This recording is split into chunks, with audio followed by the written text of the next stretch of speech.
Pozdravljeni! Kdo bo naslednji prvi voznik Scuderie Ferrari, se morda na prvi pogled sliši malce provokativno vprašanje. Ampak v današnjem prispevku bomo videli, da je kar ogromno odprtih opcij.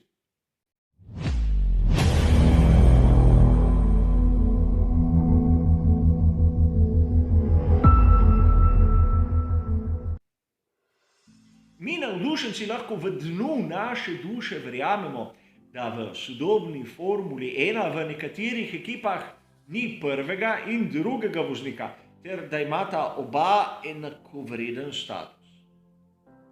Tako v preteklosti kot v sedanjosti Formule 1 smo videli, da skoraj v večini primerov temu ni bilo tako. Prvi in drugi voznik oziroma status prvega in drugega voznika je nekaj izmed osnov, kako se gradi praktično naslov svetovnega prvaka med samimi vozniki, ampak tudi med konstruktorji. Kajti ukolikor se dva voznika začeta spopadati med seboj, lahko pride tretji in prevzame pobudo. Kako pa menite, da je postal Kimi Räikkönen svetovni prvak? Zato, ker je bil hitrejši od Lewis Hamilton in Fernando Alonso, ali tudi zaradi tega, ker pravzaprav ona dva se nista znala zmeniti, kdo bo prvi voznik. A zanimivo je, kakšne novice prihajajo nekako iz tistega krožka virov, ki so blizu Scuderii Ferrari. Gazzetta dello Sport je objavila novico, ki v resnici pravzaprav ni novica. Charles Leclerc naj bi imel v svoji pogodbi recesijsko klavzulo. Govorim v pogojniku, kajti sam pogodbe nisem videl in je verjetno tudi nikoli ne bo. Recesijska klavzula je pač inštrument, kjer lahko v tem primeru voznik enostransko razdre pogodbo, kolikor ekipa ne doseže določenih ciljev. In tu se govori o tretjem mestu med konstruktorji. Ukolikor bi bil Ferrari četrti, to ne pomeni, da je pogodba avtomatsko razveljavljena, ampak da ima voznik praktično orodje, ki ga lahko uporabi ali pa ne. In taka klavzula se nahaja, po mojem osebnem mnenju, v vseh pogodbah, ki so bile in ki so v veljavi v Formuli 1. Le da jih mi navdušenci ne vidimo. A obstajajo tudi obratne klavzule, ko lahko ekipa enostransko razdre pogodbo z voznikom, ukolikor ta ne doseže rezultatov. In seveda tudi tu ni nič novega. A zanimivo je, zakaj prav v tem trenutku so se pri Gazzeti dello Sport spomnili tega. Charles Leclerc ima v tem trenutku veljavno pogodbo do sezone 2026, kar pa v svetu Formule 1, kot dobro vemo, ne pomeni pravzaprav nič. A strinjamo se lahko, da Charles Leclerc v tem trenutku ima status prvega voznika Scuderie Ferrari. Prav mnogi uradni viri trdijo, da tako Charles kot Carlos Sainz mlajši imata enak status. Ampak Charles Leclerc je bil postavljen na mesto prvega voznika tam nekje v drugi polovici sezone 2019. Kar naenkrat Sebastian Vettel ni bil več zanimiv. Zgodba med Scuderijo Ferrari in Sebastianom Vettelom se je začela nekako krhati po tisti znani veliki nagradi Kanade in nam, navdušencem, pravzaprav ni znano, zakaj je izgubil podporo.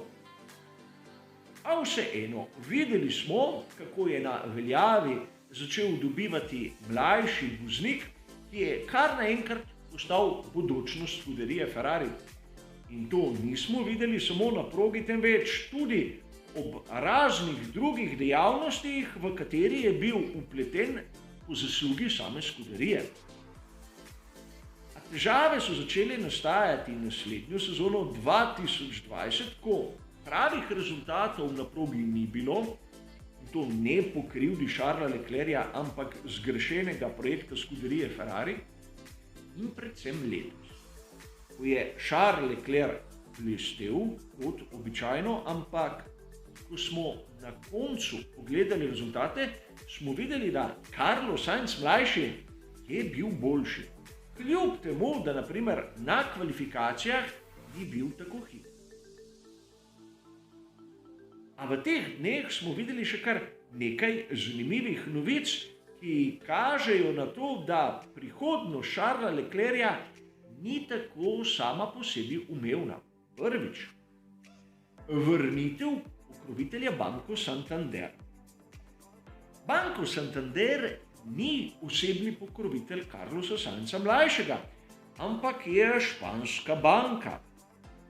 Ta je že bila prisotna v Scuderii Ferrari in je se priključila Scuderii pravzaprav v trenutku, ko je v Scuderijo tudi prišel takrat Fernando Alonso. In če smo pravzaprav iskreni, nekaj časa smo videli napise Santander tako pri McLarenu kot pri Ferrariju. In da, tudi k McLarenu so pri Banku Santander pristopili pravzaprav zaradi Fernanda Alonso. Banco Santander si želi figure, s katero bo reklamiral svojo dejavnost v, naprimer, Španiji. In takrat bo izkoristil rojaka Španca Carlosa Sainza mlajšega in verjetno ne Charlesa Leclerca. Tudi to nam lahko da nekaj namigov, ali bo Sainz podaljšal pogodbo, ki se izteče naslednje leto, ali pa ne. Poleg tega ima Carlos Sainz tudi nekaj svojih osebnih pokroviteljev. Če se spomnimo samo pivovarskih nalepk, ki ga spremljajo ob vsaki menjavi ekipe. A ne smemo pozabiti na tretjega, na Micka Schumacherja. Verjetno je marsikdo izmed vas zapazil, da kar naenkrat je Mick Schumacher postal rezervni voznik Scuderie Ferrari. No ja, ne tako hitro in treba je razložiti. Uradni rezervni voznik Scuderie Ferrari je Antonio Giovinazzi, ampak ker bo sodeloval na prvenstvu Formule E, ga bo v 11 od 23 postaj svetovnega prvenstva Formule 1 nadomeščal Mick Schumacher. Ima super licenco, pri Ferrariju imajo sedež, ima možnost uporabljati njihov simulator in je v bistvu domač in je nekako primerna menjava. Kolikor vas zanima vlogo tistega testnega razvojnega voznika, bo pa opravljal Robert Schwarzman. Torej, Robert Schwarzman bo tisti, ki bo preigraval razne variante na simulatorju. A vrnimo se k Schumacherju. Tudi on po sezoni 2022 se bo moral odločiti, kako in kje nadaljevati svojo kariero v Formuli 1. Ukolikor bo izjemno soliden pri ekipi Haas, verjetno večina navdušencev pričakuje, da se bo preselil k Scuderii Ferrari. A vprašanje je, na kateri izmed dveh sedežev in v kakšni vlogi. Iz vsega naštetega lahko pridemo kar do nekaj zanimivih zaključkov, čeprav je pred nami še celotna sezona 2022, kjer se lahko zgodi marsikaj. Najprej si moramo priznati, da vloga prvega voznika Charlesa Leclerca ni tako sama po sebi umevna. In mnogi boste sedaj dejali, da pri Ferrariju uradno nimajo prvega in drugega voznika. A mislim, da se lahko strinjamo, da ukolikor Charlesa Leclerca postavimo v neko vlogo, je ta najmanj vloga prvega med enakimi. Ko so pri Gazeti dello Sport začeli nekako navajati to zgodbo, bi Charles Leclerc tako predčasno končal svojo pogodbo, verjetno niso mislili, da Leclerc kakih opcij v tem trenutku nima. Tudi če se odloči prekiniti pogodbo, kam bo pa šel? Namreč zanimivi sedeži so izjemno težko dosegljivi in dvomim, da bi ga kar z odprtimi rokami sprejeli. Naprimer pri Red Bullu ali pri tovarniški ekipi Mercedes. Pojdimo še korak naprej. Carlos Sainz mlajši je pozitivno presenečenje. Nihče ga ni pričakoval tako hitrega, tako konstantnega in tako učinkovitega. Poleg tega ima na svoji strani še podporo pokroviteljev, kar pomeni veliko zaslombo v trenutku, ko bo na primer Philip Morris odločil umakniti nek del svoje podpore skuderiji Ferrari. In na koncu imamo še Micka Schumacherja. Koliko sezon bo mirno, lepo, pridno čakal pri ekipi Haas. Spomnimo se, kakšne so bile pripombe mnogih navdušencev, ko je George Russell bil 3 sezone pri Williamsu. In seveda, če bo v naslednji sezoni Mick na primer dosegal nekaj točk, bomo takoj začeli slišati glasove, da je čas, da se preseli v skuderijo Ferrari.